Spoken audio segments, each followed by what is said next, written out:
very little pilgrims come nowadays because we are separated from Jerusalem by an 8-meter high wall, and Bethany remained a very actually dirty little Muslim village, absolutely not attractive for pilgrims. Besides, pilgrims of our days are hurrying all the time. They come for a very short time of 6, 8, 10, maximum 12 days, putting maximum of a program in this minimum of a day. So they are rushing from one holy site to another holy site, and Bethany, which is a pity, stays aside from the usual pilgrim route. It is a pity because this is actually the place where Christ, being Son of God, found friends. And he loved Martha, Mary, brother Lazarus, but also this place. This is the place where he came, he found home, where he was always welcome.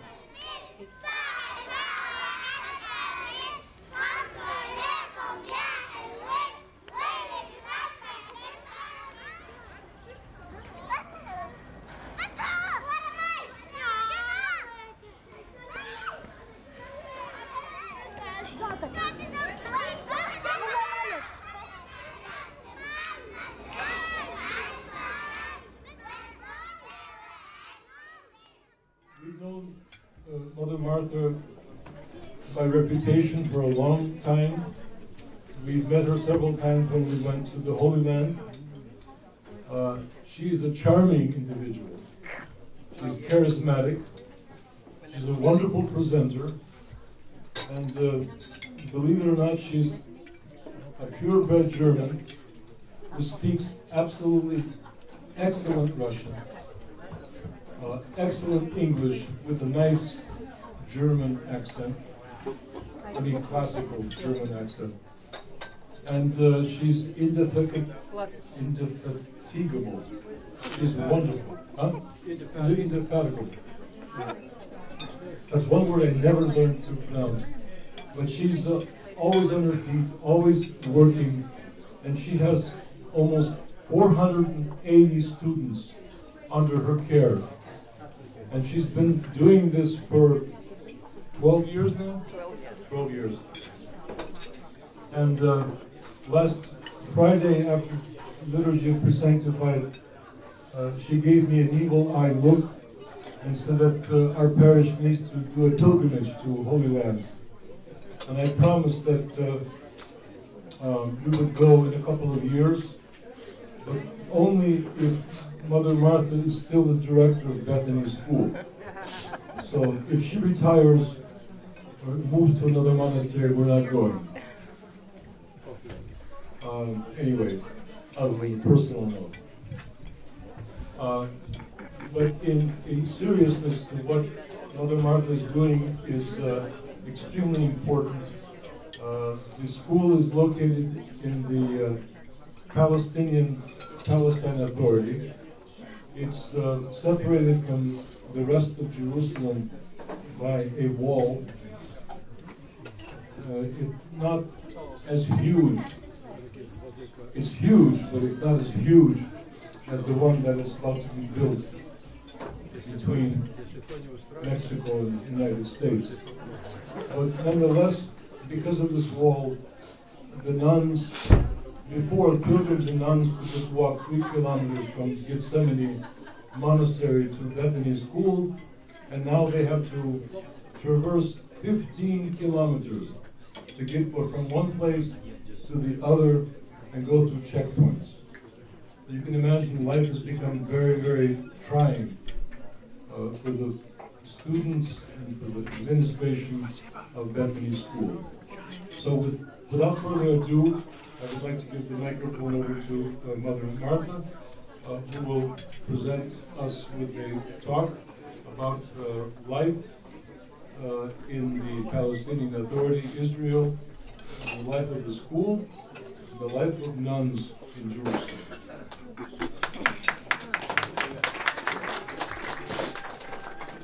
When I gave the talk on Friday, it was later in the evening and they switched on the light too, but there was no light in the room. So I moved. Now they just make sure that there is no opportunity to move. So, выключатель, сама могу выключить. Хорошо. In an attempt to talk less and to give you an opportunity actually to have some insight in how Bethany looks nowadays, we prepared a small presentation. It's 14 minutes long. It was filmed just about a couple days before I left. My trip to United States was, as it goes in the Holy Land, quite spontaneous. So I was kind of kicked out of the monastery in the Great Land to make sure to use this very important time of repentance and a deeper spiritual life to remember our parishioners that there is Holy Land and that this Holy Land needs you almost as much as you need the Holy Land. The school was established 1937. So we'll have this year our 80th anniversary. It was established by Bethany Community of Resurrection of Christ, which to that time had 5 sisters, or 5 members, let's say. 5 members and a guard.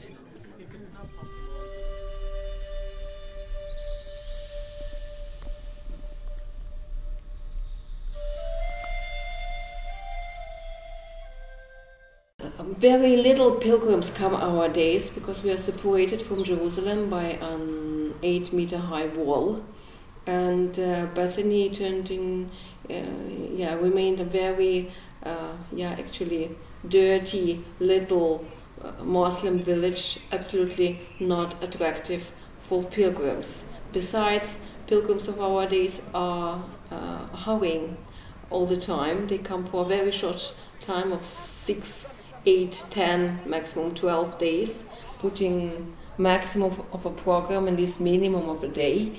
So they are rushing from one holy site to another holy site, and Bethany, which is a pity, stays aside from the usual pilgrim route.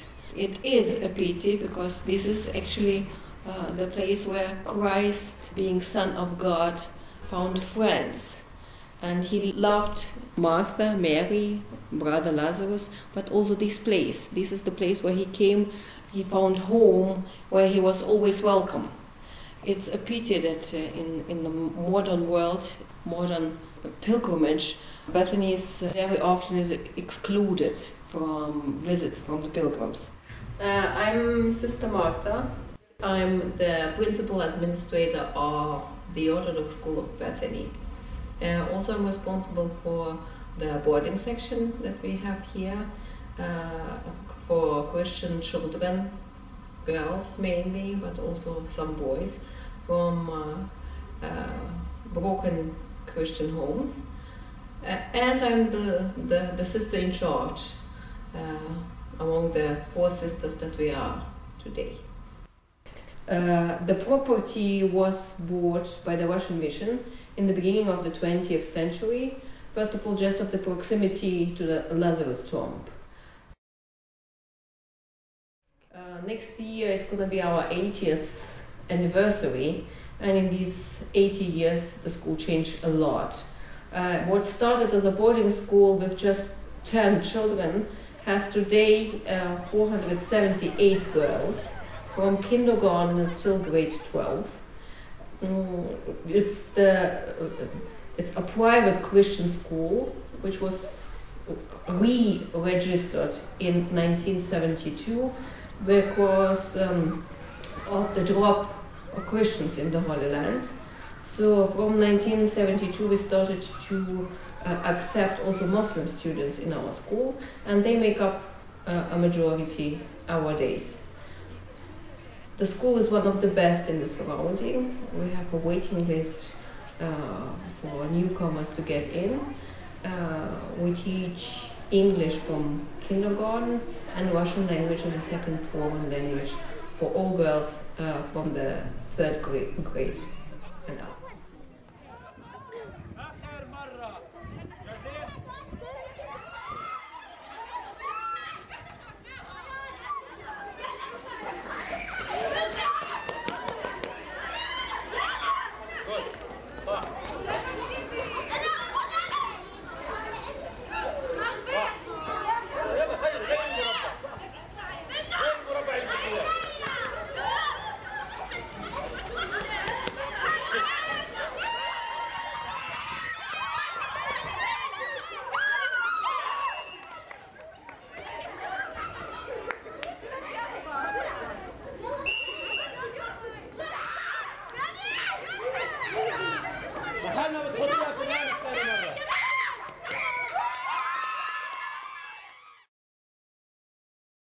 Bethany experienced quite radical change through all these years, from a Christian turned into almost 99% Muslim village.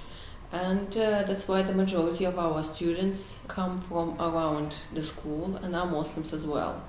In Bethany, we are at the moment the only Christian place exposed to the Muslims.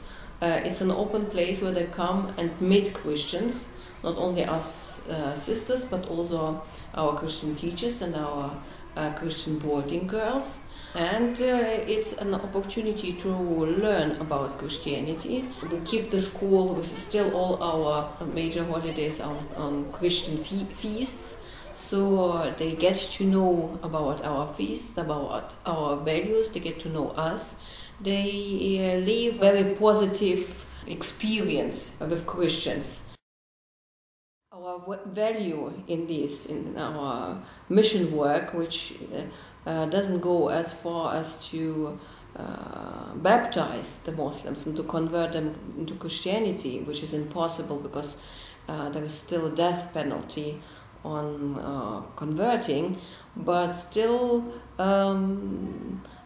our parents and our graduates, they already, even not only to support the school, but to, in certain situations, to fight for the school.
Also in the 30s, our holy site was discovered after the establishment of the sisterhood, after the opening and functioning, of the clinic to have started working, and even after a school was opened. So it was such a blessing afterwards. A stone was found, which is dated by the archaeologists end of the 5th and beginning of 6th century. A stone with a Greek inscription saying, "Here Martha and Mary for the first time heard from Lord the word about resurrection." All the events are very detailed described in Gospel of St. John in the 11th chapter. What was discovered was the meeting place of Martha and Mary, where they met Christ before continuing to Lazarus' tomb, where they became witnesses of such a great miracle as the resurrection of the 4 days dead Lazarus.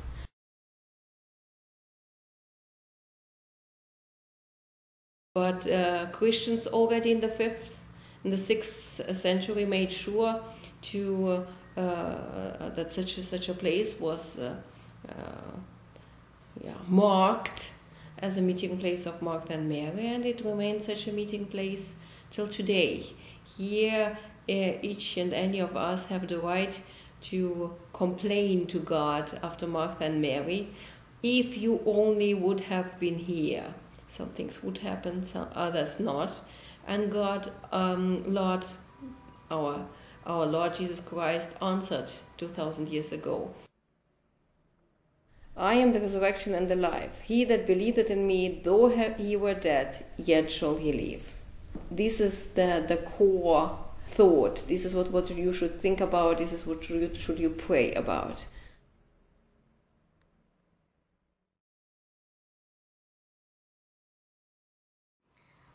How can people help? First and foremost, of course, with prayers. Prayers are needed. Prayers are most important for make us over here continue. Prayers are saving us in difficult circumstances, help us survive the reality. But of course, also your financial support is very important. Besides the fact that there are a majority of all kind of different projects. You can donate to projects in the school, and you can donate to projects within the boarding section. You can support us with financing our children. The children in the boarding section, they come all from broken homes. They are fully in our care. We feed them, we buy the clothes, we organize their everyday life. They are not paying anything for their education in the school. We are taking them on trips. We are taking care of them medically, of their medical issues. We are in a daily survival mode. Also the school, even though most of the children, most of the students do pay school fees, whatever we are collecting as tuition from our students is covering, in best cases, half of the school's expenses. So everything else is covered only by donations. Our house here, built in 1909, is very old. So, for instance, next very big project is the renovation of the roof. It's in a very bad state, and it is going to need a major repair latest in the next 2 years. So we want to start already to fundraise for this project. We have an ancient kitchen. Our children actually, who are very eager always to help, we need their renovation too. We need at a certain point to renew our refrigerators. They are old, almost ancient, still working. Our washing machine wants a good care. She is 15 years old and washing the laundry day by day, several times. She's pretty close to the line where it will be beyond repair. A huge help is what we are offering over and over again is for the volunteers to come to volunteer both as well in the boarding section and in the school. In the school we try to make English a fluent speaking language, so native speakers are always very welcome. I need help in the office, writing emails, writing letters, writing all kinds of documents in English language. correction is very appreciated. And of course, in the boarding section, volunteers can help in organizing the daily life for our boarders, to help the sisters in the kitchen, to cook, to help with the laundry, to keep order, to help in our a huge garden. Being just 4 sisters at the moment, every hand is needed.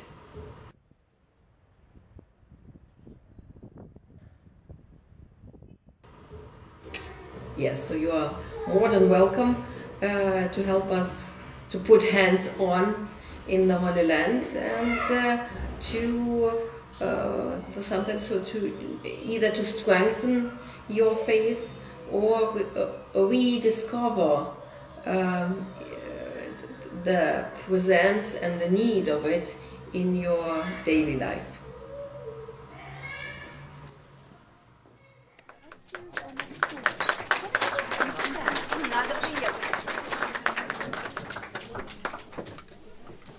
That was long and extensive. Any questions? So, from which countries the students coming? The students are mainly local. I mean, you have to understand, Palestine, more of the people don't have this view, but Palestine is actually the holes in the Swiss cheese. So it is, there are Arab villages who are surrounded by an 8-meter high wall. They are mainly living in ghettos.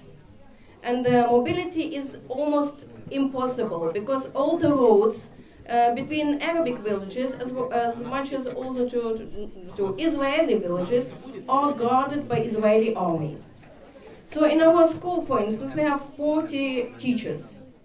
Half of them Muslim, half of them Christians. The Christians one, because Bethany is 99% Muslim, the Christian ones come either from Jerusalem or from Bethlehem.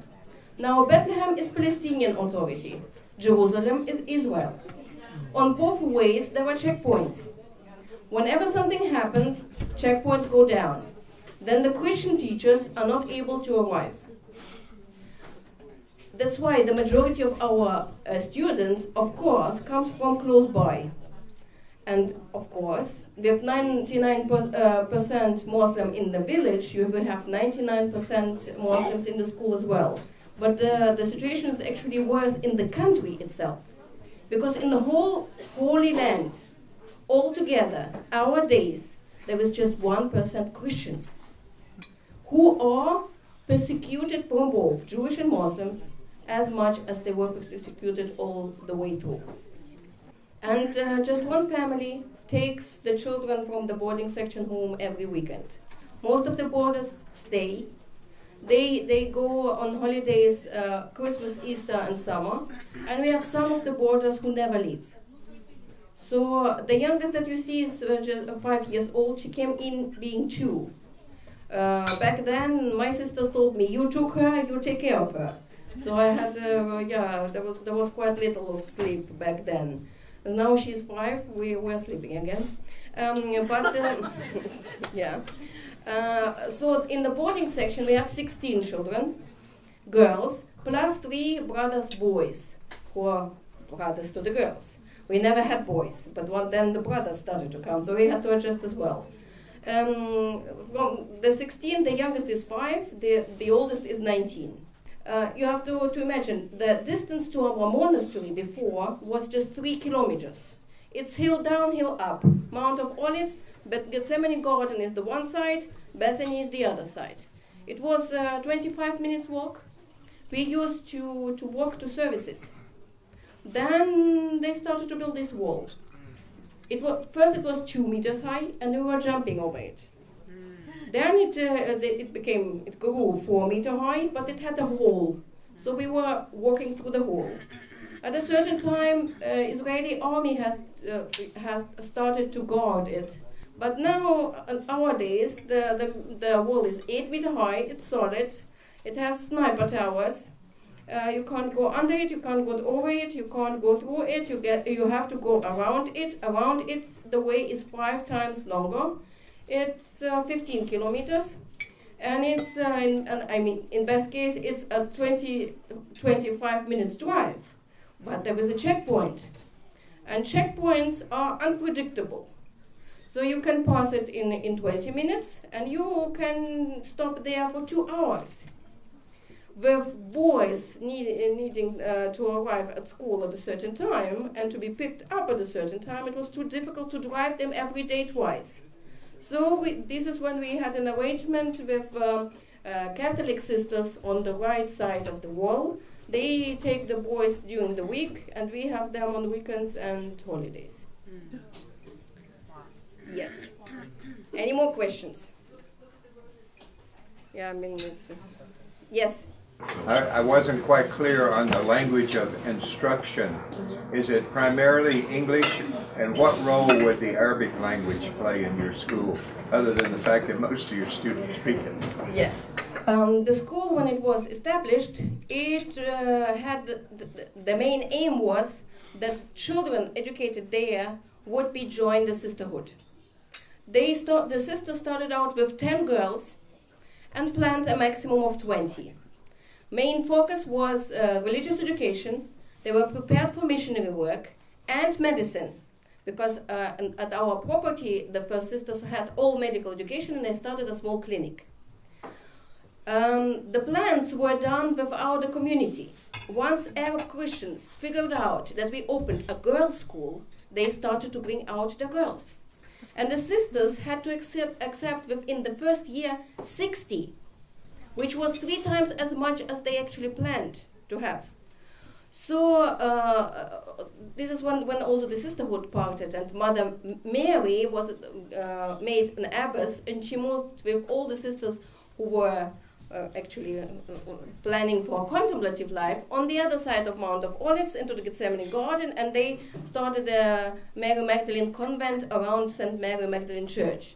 And Mother Martha, once you are Martha forever, you won. So she stayed in Bethany with all the teachers, with the children, with the school, with the clinic, with the nurses, with the doctors. And she died actually in Bethany. So the school continued to grow, but then in the 70s, the synod of our church had to decide what to do about it. Already back then, the percentage of Christians dropped as much that all the Christian schools in the Holy Land had the same problem, lack of Christian students. Because after establishment of Israel, borders changed first, and then 6 Days War, Christians ended up between Muslims and Jewish. Being persecuted there and there, they started to immigrate. And their percentage from 60 dropped to 40, continued to sink to 20, and less and less, till the 1% that we have nowadays. So in the 70s, then the decision was taken to keep the school. 1972, it was re-registered as a private Christian school, and this is when it started to take Arab Muslim students as students. This is also when the boarding section separated, and started to change as well. Nowadays it's more an orphanage rather than a boarding section. So then to our days we are a regular school from kindergarten till grade 12. The main language we are teaching in is Arabic. We teach English as a first foreign language from kindergarten, and Russian as a second foreign language for all girls from grade 3. For a very long time, we were the only school in the Holy Land teaching Russian as a foreign language. There was the embassy school, but they were teaching their own children. So, actually, that's why I had very high hopes for the reunion when Moscow Patriarchate and our church reunited, that Russia might be very interested in our school, remembering the royal heritage. With all they had in the royal Russia, they had over 100 educational institutions in the Holy Land, beside all the pilgrimage, points. So, but they happened not to be very interested. So we keep surviving. It's actually really a survival mode on a daily basis, because I have to say that the Ministry of Education is also not very happy with us being there. I mean, having 99% of Muslim students, we are getting accreditation from the Palestinian Ministry of Education. And they struggle with us. They have a tough time. I mean, beside the fact I was put in charge of the school at the age of 28. For years, I was the youngest principal in the area, and ever to arrive at the Ministry of Education. Now imagine this male world of Ministry of Education, and there I come, you know, being a woman, quite young, being Christian, then a nun, and never shutting up. I mean, that was the toughest thing to take in, you know. So they had a lot of struggle. And of course, there were other things that they are not happy. They saying, with majority of our Muslim students, why do you close for Christian holidays? And then when you try to start to argue, we are Christian school, no, but you have just a little bit of these Christian students. I'm shut out. You know, I promised that she would speak in Russian, but then I looked around and I figured most of the Russians understand English. But I would love for her to say a few words in Russian to prove my point that she speaks Russian as good as she does English, just for the sake of an experiment. Расскажите историю матушки Марии 30-х годов. Матушки Марии? Да, из Англии. Матушки Марии из Англии. Я могла бы и по-немецки рассказать, но вы мне поймете. Ну, хотя здесь есть кто-то, кто понимает. Мы знаем, что... Да, это очень интересная история. Значит, в 30-е годы на Святую Землю, на самом деле на Святую Землю, а в Индию отправились две англиканские монахини. Одна из них там уже была и открыла дом Марфы и Марии. Она была по делам в Лондоне и, можно сказать, соблазнила свою подругу отправиться вместе с ней в путешествие в Индию для миссионерства. Они в последний момент изменили маршрут своей поездки, решив заехать по дороге в Индию на Святую Землю, поклониться святым местам. И добравшись до Иерусалима, они не нашли другого места, где главы поклонить, как именно рядом, в домике рядом с храмом Святой Равноапостольной Марии Магдалины. Говорят, что на корабле, на котором они плыли, им в руки попала брошюрка про Марфо-Мариинскую обитель святой Елизаветы Федоровны, княгини Елизаветы Федоровны, которая к тому времени уже была погребена в крипте под нашим храмом Марии Магдалины. Почему там? Потому что храм Марии Магдалины – это царский храм. Он был выстроен царем Александром III и его братьями и сестрой в памяти их почившей матери, императрицы Марии Александровне. Ее святая покровительница Святая Равноапостольная Мария Магдалина, поэтому и храм в честь Святой Равноапостольной Марии Магдалины. Тоже очень интересный момент, кстати. Вот как нужно воспитать своих детей, что они после твоей смерти делают не что иначе, а покупают участок земли нигде иначе, на Святой Земле, в Гефсиманском саду, и строят там храм в честь твоей святой покровительницы. Храм был освящен в 1888 году. С того времени за каждой литургией, которая там служился, в этом храме молится о упокоении ее души. С 1888 года прошло сколько лет? Помнит ли кто-нибудь вот сейчас, в это время, императрицу Марию Александровну иначе, как просто историческую фигуру? Большой вопрос. Но есть место, где все еще за нее молятся. То есть вот если не эта вечная память, то что тогда? И что нужно сделать, чтобы воспитать своих детей вот так вот? Так что это был царский храм, и когда в 1918 году, после смерти Елизаветы Федоровны, Белая армия взяла гробы с собой и вывезла сначала в Пекин, в Китай, а когда Китай настигла тоже революция, оттуда дальше гробы путешествовали дальше на Святую Землю, они прибыли в 1921 году.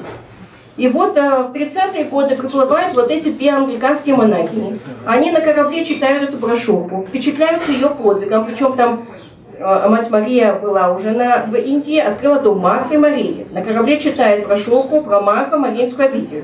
Приезжает на Святую Землю, узнает, что тут в крипте под церковью лежат, привезли гробы святой Елизаветы Федоровны, про которую она, тогда она еще была не прославлена, просто княгиня Елизавета Федоровна, но внучка королевы Виктории, так что англичане очень знают свою историю, и особенно царскую семью, там вот кто там потомки, поэтому вот это тоже такое впечатление мне Владимир оставила.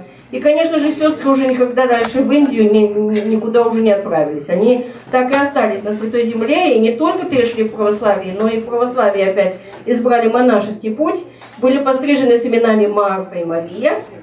И вот мать Мария, совершенно не русский человек, стала первой игуменей монастыря Марии Магдалины. Ну а мать Марфа, как я уже говорила, она на всю жизнь свою осталась в Вифании. И как минимум с той поры у нас в монастыре такая благочестивая традиция. В Вифании всегда кто-то Марфа. Вот я последняя в их череде. И некоторых из нас сначала нарекают, и тогда понятно, куда пошлют. А других, как меня, сначала посылают, а потом именем припечатывают. Тогда понятно, что это надолго. Вот. Виктор уже говорил, что я там уже 12 лет, это ужасно долго на самом деле. Потому что вы должны понимать, в нашем монастыре Вифания считается самым тяжелым послушанием. Это значит жить в этом агрессивном мусульманском мире, это деньской справляться вот с повседневным, мы открыты. Они имеют полный свободный доступ. Школа внутри, везде дети. Плюс эти дети, полусироты или социальные сироты, которые еще и нами воспитываются. То есть покоя нет ни дня, ни ночью. Ни днем, ни ночью. Это точно. Вот. И поэтому сестры посмеиваются, что Вифания это личная Евсиманская Сибирь. Вот. Дальше Вифании не посылают. И это настолько же ужасно. И жизнь в Вифании, она тоже смеются, говорят, жизнь собачья. Поэтому год идет за 7. Вот, и если посчитать 12 на 7, то я там уже на пенсию пора. Пенсия не предвидится.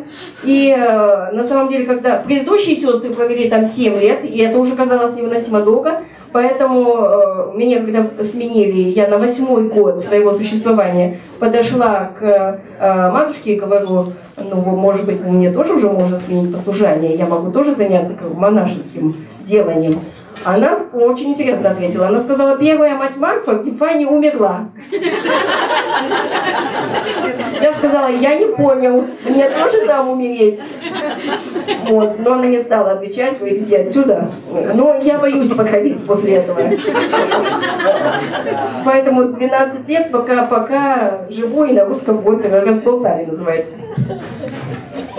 Она исчерпала то, что могла сказать. Матушка, спасибо. Thank you very much, Mother Martha.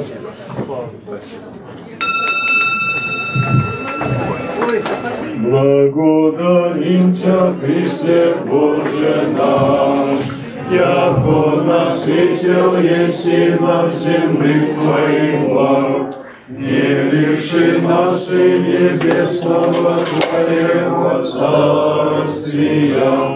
Но яко после учеников Твоих пришел еси спаси мир даяем, приди к нам и спаси нас. Слава Отцу и Сыну и Святому Духу, и ныне и присно и во веки веков. Аминь. Господи помилуй, Господи помилуй, Господи помилуй, Владыко